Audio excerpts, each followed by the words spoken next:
So now let's hook up the 9120 to a phone which actually has a hands-free or headset button right on the phone.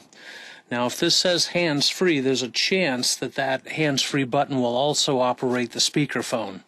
If it does, then the hands-free button needs to be programmed for headset use. You'll need to contact either the manufacturer of that phone or the people who did the telephone install, or check the manual of that particular phone to find out if the headset port needs to be programmed for use. So with this, in order to plug into this phone has the line cord which normally comes with the phone, and then it also has the handset or receiver plugged into here, and then it has here a dedicated headset jack, a jack specifically for plugging in a wired or wireless headset. So because it has this, we're going to take our modular connector and plug it into the connection there for headset. The handset or receiver, that'll stay where that originally was.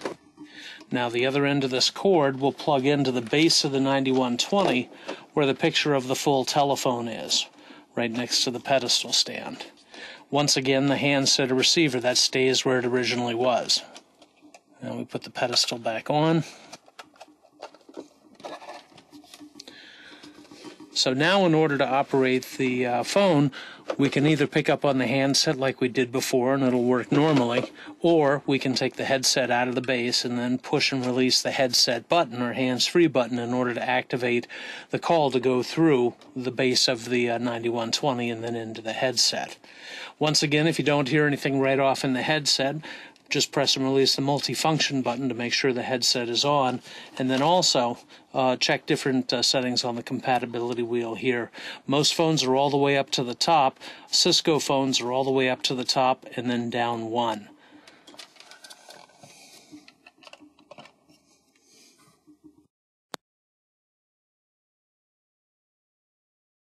So let's say you have a phone that does have a hands-free or headset button on it, and you want to hook up the 9120 with the remote handset lifter.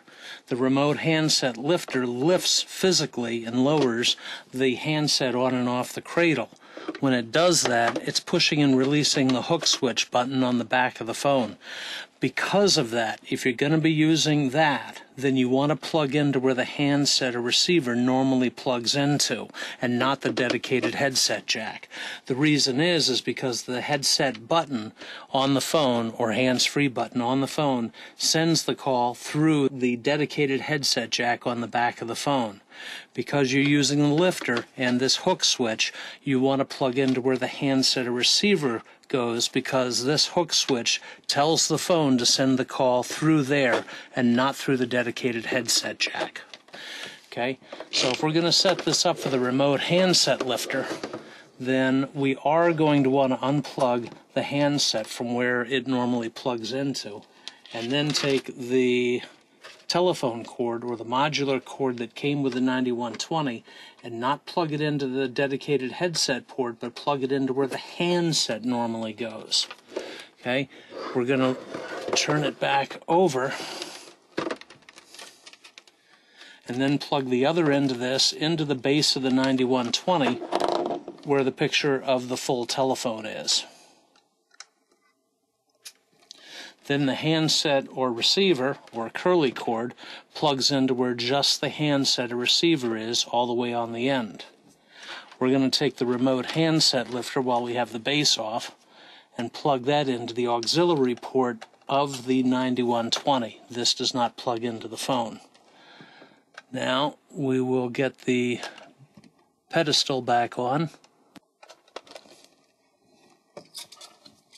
If I push the headset button, nothing's going to happen.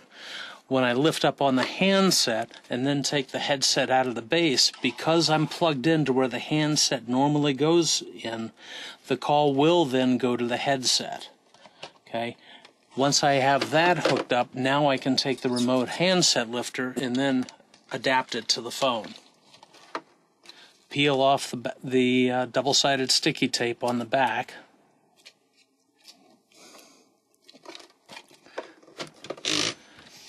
And make sure, too, that you don't have the ringtone sensor or anything covering that up.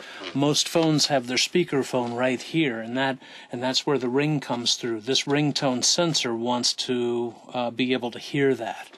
So what we would like to do is to have this as close to the neck or as close to top of the handset as possible.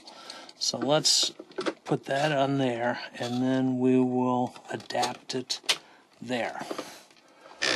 So now, when I take the headset out of the base, it should lift up on the lifter. Okay, and then put the headset back in. It'll lower it, and thereby I can answer and end phone calls. Once again, the phone has to be programmed in order to be able to answer a phone call just by lifting the handset off of the cradle. If you have to push a line button in order to get the caller or to get an outside line, then you're probably going to have your phone programmed to be able to answer an incoming call just by lifting the handset. That usually can be looked up either in the manual or by contacting the people who did your telephone install or the manufacturer of the phone.